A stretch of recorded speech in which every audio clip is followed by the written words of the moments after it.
माँ की कृपा से कौन कौन पावन हुए परीक्षित सुनो, तो ध्यान से सुनना। कौन कौन पावन हुए?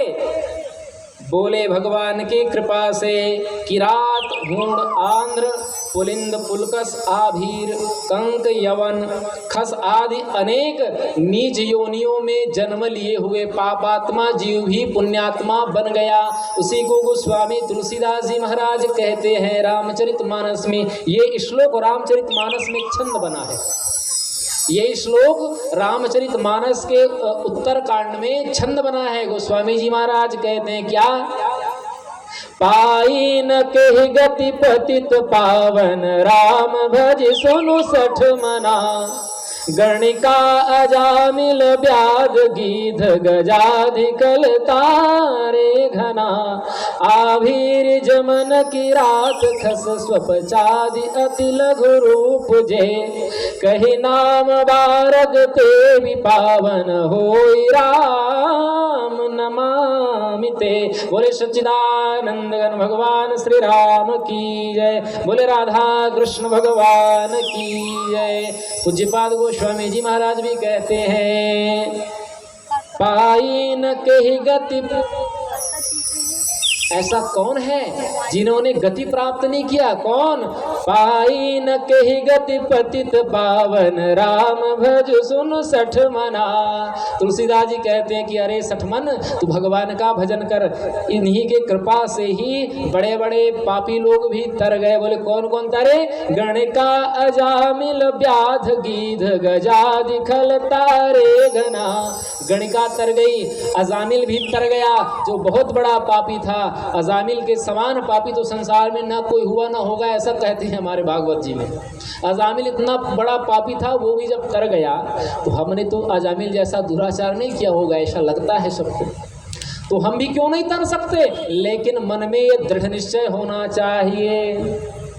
क्या निश्चय होना चाहिए? उमा जो राम चरण रत विगत काम मद क्रोध अरे निज प्रभु मैं देख ही जगत तो कासन करही विरोध। ये भाव होना चाहिए। संपूर्ण जगत ही राम जी है तो फिर किस राम जी से मैं विरोध करूं? तो ये सब तर गए। आभीर जमन की रात खस स्वपचादि अति अघ रूप जे।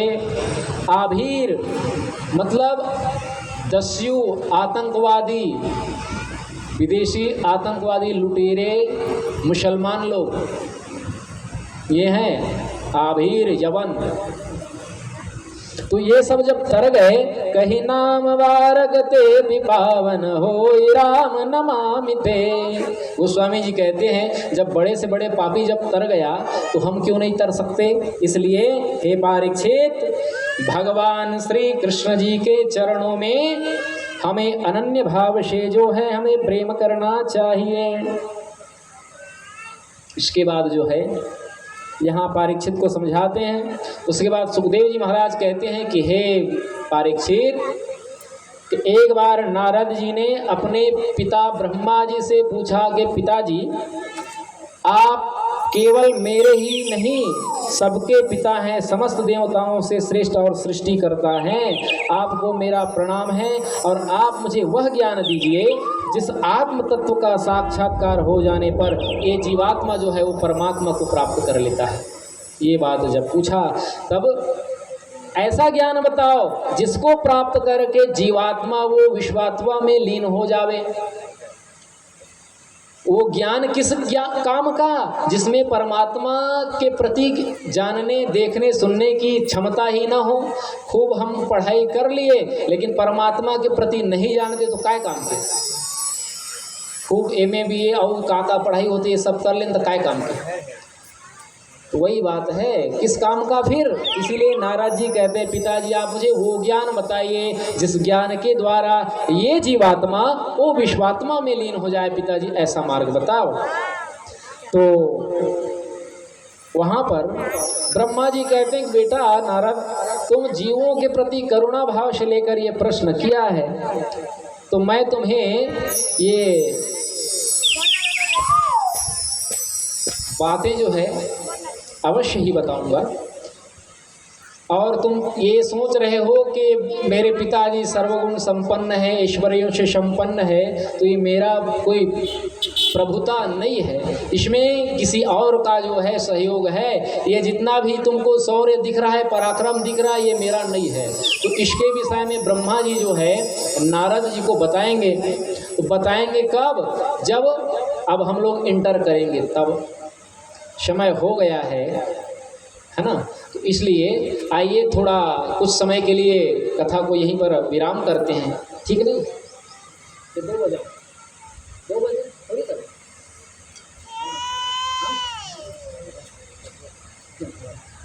हाँ, आइए एक छोटा सा भजन, उसके बाद फिर जो है कथा को विराम करेंगे, है कि नहीं?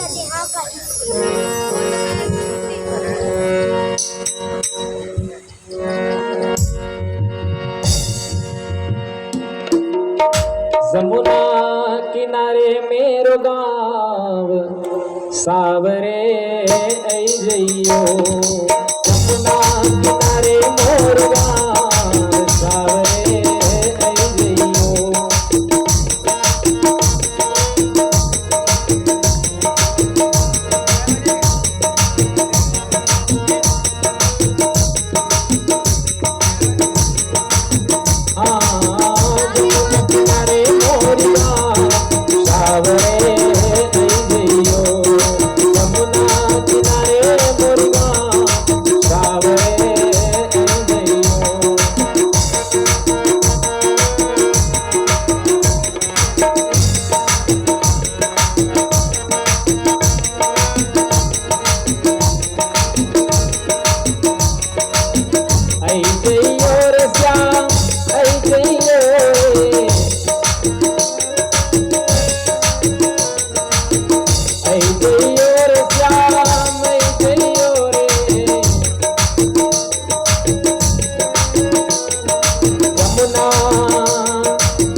सुखदेव महाराज की जय, बोले व्यास नारायण भगवान की जय, बोले भागवत महापुराण की जय, बोले अपने अपने गुरु गोविंद भगवान की जय।